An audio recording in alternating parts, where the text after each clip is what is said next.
Tinambangan ng hindi pa nakikilalang mga sospek ang sasakyan ni Baba Omar, kandidato sa pagka-board member sa unang distrito ng probinsya ng Maguindanao del Sur nitong linggo, Abril 13, pasado alas 2 ng hapon sa Barangay Brar, Dato Angal, Mitimbang. Ayon sa inisyal na ulat ng pulisya, pauwi na si Omar mula sa isang proclamation rally sa Dato Piang nang bigla siyang paulanan ng bala ng mga armadong kalalakihan.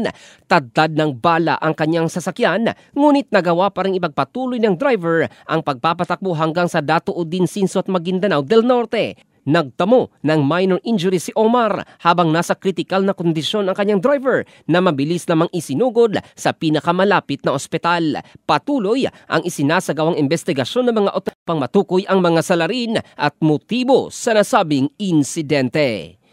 In the heart of changing lives, ito si Jofel Candado ng Brigada News Philippines, the Music and News Authority.